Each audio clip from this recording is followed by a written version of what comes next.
ବିଜୁ ବାବୁ ଓଡ଼ିଶାର ଜଣେ ବରପୁତ୍ର। ବିଜୁ ବାବୁ ଆଧୁନିକ ଓଡ଼ିଶାର ଜଣେ ନିର୍ମାତା। ବିଜୁ ବାବୁ ଓଡ଼ିଶାକୁ ପୁନର୍ଗଠନ କରିଥିଲେ। ବିଜୁ ବାବୁ ଓଡ଼ିଶାର ଶିଳ୍ପ ନୀତିକୁ ପ୍ରଥମେ ଆଣି ଓଡ଼ିଶାରେ ଶିଳ୍ପକୁ ବହୁତ ଅଗ୍ରାଧିକାର ଦେଇକରି ବହୁତ ଆଗକୁ ନେଇଥିଲେ।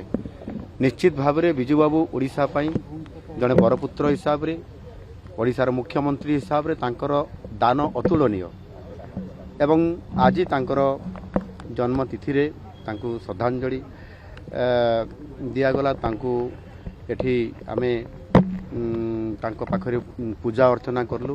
ନିଶ୍ଚିତ ଭାବରେ ତାଙ୍କର ଯେଉଁ ଶିଳ୍ପ ନୀତି ଥିଲା ଓଡ଼ିଶାକୁ ଆଗକୁ ନେବା ପାଇଁ ତାଙ୍କର ଯେଉଁ ସ୍ୱପ୍ନ ଥିଲା ନିଶ୍ଚିତ ଭାବରେ ଆଜି ନୂଆ ସରକାର ଆସିଲା ପରେ ତାଙ୍କର ସେ ଆଧୁନିକ ଓଡ଼ିଶା ଗଠନ କରିବାରେ ଯେଉଁ ପଦକ୍ଷେପ ନେଇଥିଲେ ଯେଉଁ ପଦକ୍ଷେପ ଗୁଡ଼ିକ ଆଜି ଦିନରେ ବି ନିଆଯାଇପାରି ନାହିଁ ନିଶ୍ଚିତ ଭାବରେ ତାଙ୍କର ଓଡ଼ିଶାକୁ ଆଗକୁ ନେବା ପାଇଁ ଆମ ସରକାର କେବେ ବି ଦ୍ୱିଧାବୋଧ କରିବେ ନାହିଁ ଏବଂ ତାକୁ ଯଥୋଚିତ ସମ୍ମାନ ଦେବା ସହିତ ତାଙ୍କର କାର୍ଯ୍ୟକ୍ରମ କେମିତି ଭଲ ଭାବରେ ପାଳନ କରାଯିବା ପାଇଁ ପଡ଼ିବ ସେଥିପାଇଁ ଆମ ସରକାର ସମ୍ପୂର୍ଣ୍ଣ ଭାବରେ ସଚେତନ ହୋଇକରି ଆଜି ତାଙ୍କର ଜନ୍ମଦିନକୁ ଆଜି ସମ୍ପୂର୍ଣ୍ଣ ଭାବରେ ସରକାର ପାଳନ କରୁଛନ୍ତି।